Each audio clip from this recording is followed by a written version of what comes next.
Olá, queridos amigos, queridas amigas, que a paz de Cristo esteja com cada um dos meus queridos irmãos.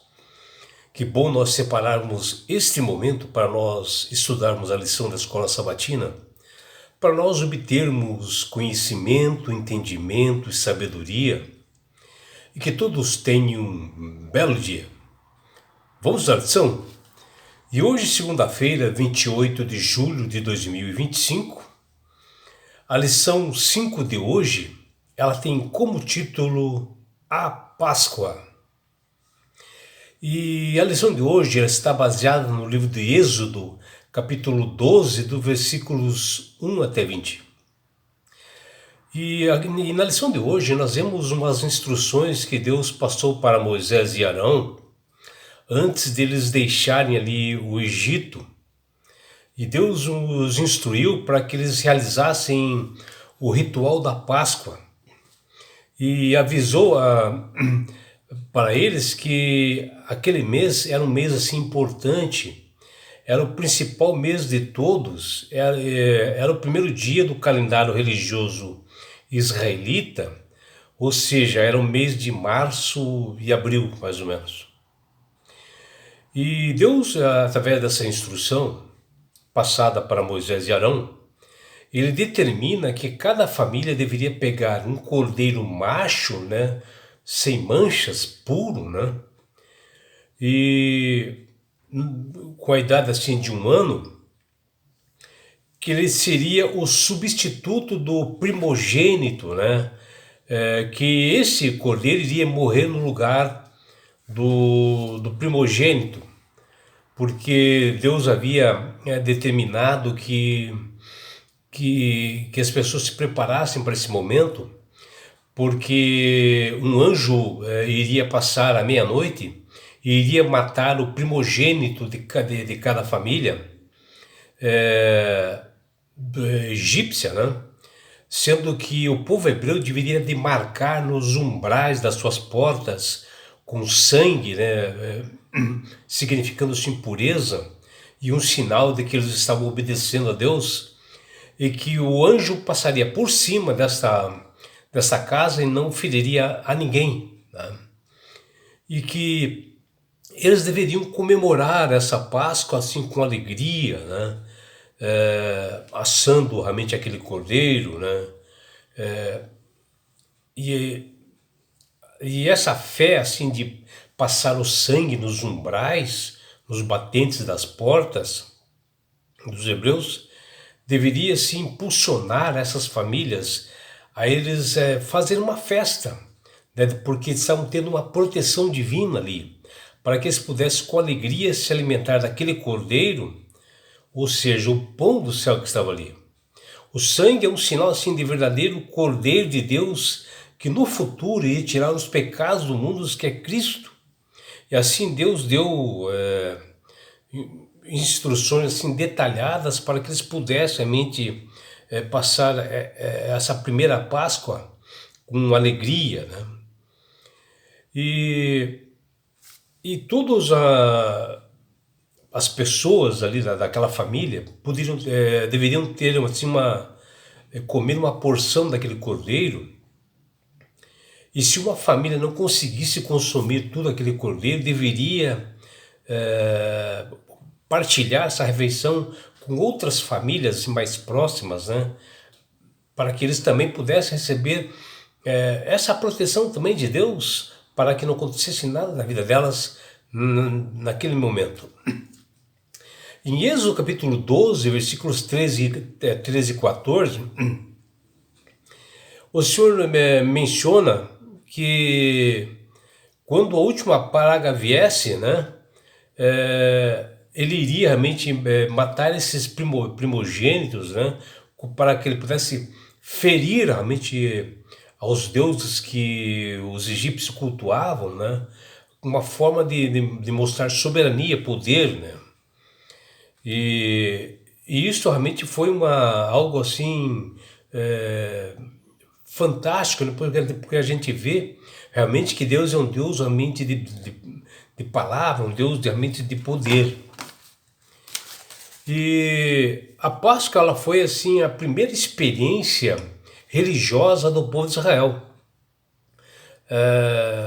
porque eles estavam passando assim, por muito tempo escravizado e nunca eles tiveram assim, um contato assim, mais próximo com Deus. E Deus queria ter esse contato com o seu povo e libertá-los dali. Era importante e essencial que esse povo fosse ensinado sobre a maneira verdadeira de adorar ao Senhor, e essa era a forma, e esse era o momento de iniciar isto. Um povo marcado assim com sofrimento, né? Com os lombos cingidos, assim, com aquelas sandálias nos pés andando por aquelas ruas, e de cajado na mão também, que está lá em Êxodo 11:11. E os filhos de Israel deveriam comer antes da meia-noite esse cordeiro imolado, e que ele continha ervas amargas, né, e pães sem fermento. Tudo isso tem uma simbologia, né? Seria um cordeiro sem defeito, macho, para cada família, que está lá em Êxodo 12:13, com a opção de convidar o vizinho ao lado, o mais próximo, daquela família, se ela fosse pequena, né, para que eles se alimentassem com alegria aquele cordeiro. E o sangue do animal deveria ser passado em ambas as ombreiras batentes e na verga da porta, exemplificando uma purificação, né, e uma proteção divina que está lá em Êxodo 12:7. E com uma marca, assim, um sinal assim de proteção para que o destruidor que viria à meia-noite, o anjo, né, que passaria à meia-noite, não ferisse o povo hebreu, porque eles estavam sendo obedientes e recebendo as orientações do Senhor. E sim as pessoas do Egito, né, ou seja, o povo egípcio e o seu faraó, que teriam os seus primogênitos que seriam mortos. E inclusive até os animais. Isso estava mencionando que o juízo estava caindo sobre todos eles, sobre aqueles deuses dos egípcios, do Egito, sobre a idolatria que havia naquele país. E Deus diz: eu sou o Senhor, que está lá em Êxodo 12:2. Êxodo capítulo 12, versículo 12. Esse rito seria assim lembrado todos os anos, transmitido de geração em geração. Esse dia seria um memorial que deveria ser lembrado, né, como solenidade, diz o Senhor, que está em Êxodo 12:14. Deus deu instruções detalhadas para a celebração da Páscoa a partir daí, a partir desse momento, né? E todos os anos deveria ser cumprido isto. E o povo hebreu esperou Deus instruir Moisés e Arão sobre como organizar essa partida, né, do Egito, né? Ou seja, como fazer os preparativos para a fuga que aconteceria depois da morte dos primogênitos dos egípcios, né? E especialmente de cuidar assim, de crianças pequenas, de idosos, das mães com bebês, dos animais. E a instrução mais surpreendente assim foi esta, né, para comemorar a Páscoa e de como deveria ser celebrada, pois o foco central era para adorar o Senhor, queria redimi-los, queria transformá-los, e todo o restante iria acontecer no seu devido tempo. Quando o anjo passou a meia-noite executando, né, os primogênitos ali no Egito, o Senhor Deus deu assim um livramento ao seu povo, porque os egípcios assim, e a população egípcia estava assim amedrontada depois que passou esse anjo à meia-noite, do que estava acontecendo, e sabiam que tudo era pela dureza do coração do faraó, que não queria libertar o povo de Israel. E assim, a própria população do egípcia expulsou realmente o povo de Israel daquele país, que eles fossem embora. E que fossem embora com bastante pressa. E ainda eles, cada família egípcia, cada pessoa egípcia, eles deram assim objetos de pratas, de ouro e roupas para eles irem embora. Está lá em 12:35. Ou seja, para que o povo Israel fosse embora, ainda ganharam o presente do povo egípcio. Veja como é Deus, né? E, e despojaram assim, os egípcios assim, de tudo que eles tinham, que está lá em Êxodo 12:36. E assim, após 430 anos, que está lá em Êxodo 12:40, aquela geração finalmente respirava o ar de liberdade, e de todas as hostes do Senhor saíram daquela terra do Egito, que se fala lá em Êxodo 12:41. Pois tirou o Senhor os filhos de Israel do Egito da escravidão, segundo as suas turmas, que está lá em Êxodo capítulo 12, versículo 51. A Páscoa era a ilustração da justificação pela fé. E ali está os resultados, porque o povo hebreu acreditou no Senhor, se fechou em casa, fez como o Senhor determinou e fez a adoração como deveria ser feito. Cada família foi instruída a manter-se em casa e eles ficaram comendo ali aquele cordeiro e pão de ervas amargas, pronto para partir e com a porta marcada com o sangue do cordeiro. Essa era uma cerimônia que, se o povo tivesse assim, compreendido o seu verdadeiro significado naquele momento, e como o Senhor orientou, tivesse transmitido assim de geração em geração, como não ocorreu, Jesus teria nascido rodeado pela nação de Israel em festa e estaria em festa. O livro de Êxodo, capítulo 12, versículos 12 e 13, explica o significado da Páscoa, que era o juízo divino de destruição que passaria por cima da casa dos israelitas e não os atingiria. E assim Israel deveria comemorar sempre a proteção que eles recebiam de Deus. E em hebraico, Páscoa que quer dizer assim, Pesach, ou seja, passar sobre, porque a destruição passou sobre todas as casas dos hebreus, cujos batentes estavam ali marcados com o sangue do cordeiro.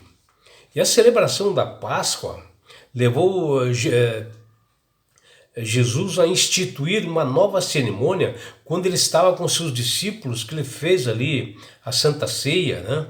Simbolizando a si mesmo, onde ele compartilhou o cordeiro, redirecionou o foco dos discípulos para uma nova comemoração que os lembraria constantemente do evento mais importante na história da Terra, e o sacrifício de Jesus feito na cruz do Calvário em favor da humanidade.